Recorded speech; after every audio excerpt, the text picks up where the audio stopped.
Max ছবি তো কিছুই বিশ্বাস করে না। এবং সে যখন বললো সেদিনকে হসপিটাল মৃত্যুর ভয় করছে কোথায় আলম তো বলেছিল আজকে তার জানাজা হবে, তো মানে কোথায় আমার জানাজা হলে সে মনে করে একবার ক্লিয়ার রাস্তা, বুঝেননি যে আমি সে আমার জানাজাও কামন করে, ঠিক আছে। এবং আমার জানাজার আমি যে হসপিটালে সেদিন তো মনে করে কি করে সাংবাদিক সম্মেলন করে, তারা খুবই মৌতে ছিল, বুঝেন না। আলম সরে গেলে তাদের মাথা কিন্তু আলম যতক্ষণ বাঁচে আছে, আলম যতদিন বাঁচে আছে ম্যাক্স ছবি সারা জীবন তপস্যা করবে, রিয়া মুনিক পাবি না এবং তার জীবনও বিয়ে করতে পারবি না। আমি আপনাকে ওপেন চ্যালেঞ্জ করে দিলাম। ওরা হাসি মানে বুঝে পারতেছেন না যে আলম মারা গেলে তো তার রাস্তার ক্লিয়ার, এই জন্য তার হাসতেছিল কখন মারা যাবে সে।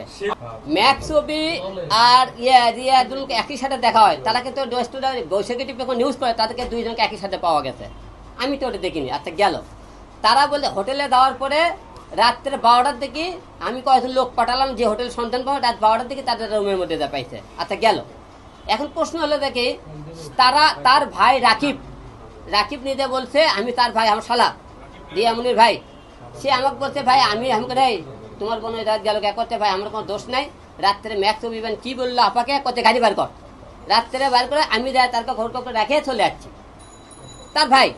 তাহলে ওই কেমন করে বললে তারা ওই জায়গায় দেখা হলো। এবং সে মনে করেন রিয়ামনি হঠাৎ করেই সে ওখানে কাজে কেন যাবে, আর আমার বউ কাজে যাবে আমি জানবো না। আর যে কোনো ক্যাসাল হলে কাজ করতেই যাওয়ার কেউ প্রতিবার ক্যাসাল হলে কাজে যাইতে হবে, তাও কার কাছে, ম্যাক্স ছবির সাথে। আর তাদের ওই জায়গায় হোটেলে যখন দেখা হয় আমি সব সাক্ষী প্রমাণ দেবো, ওরা তারা একসাথে গেছে কিনা, সেখানে কোনো কাজে গেছে কিনা, সব আপনাকে আমি প্রমাণ দিয়ে দেবো আপনাকে।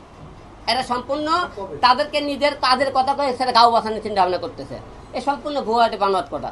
এবং একটু জানতে চাই, আপনি বললেন রিয়ামনির ভাই রাকিব আপনাকে ফোনে বলেছে? ফোনে না, আমার অফিসে আসে বলেছে। অফিসে এসে বলেছে? হ্যাঁ অফিসে আসছে। রিয়ামনিকে নিজে রাখে আসছে গাইড করে দেয়। রিয়ামনি এবং ম্যাক্স ছবি দুজন একসাথে? হ্যাঁ।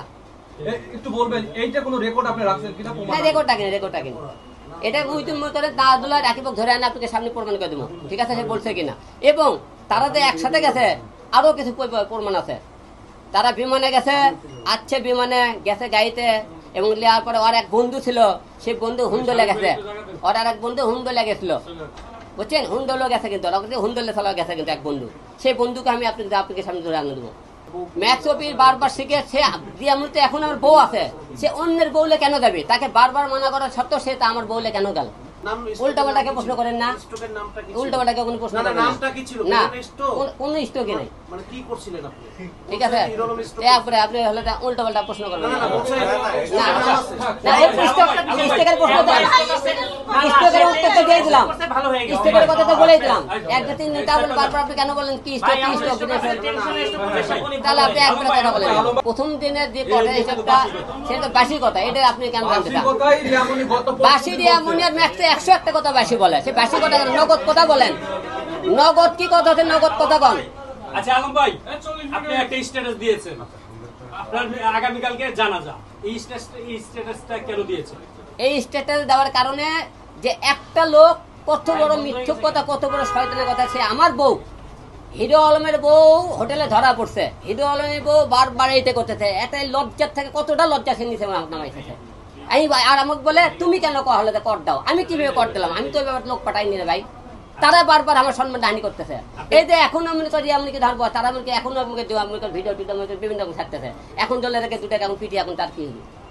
আচ্ছা এই ক্ষেত্রে আপনি বলতে চাই, আপনি কি রিয়ামনিকে জীবনের মতো ভুলে যেতে পারেন না? একবার তালাক দিয়ে, একবার ডিভোর্স দিয়ে, একবার ক্লিয়ার হতে পারেন না? আপনি কেন তার পিছনে লেগে আছেন? আসলে একটা লোকের পেছনে ভালোবাসলে বেশি মায় হলে 7টা সময় লাগে, তাকে বেশি ভালোবাসি দেখে মারতে সময় লাগে।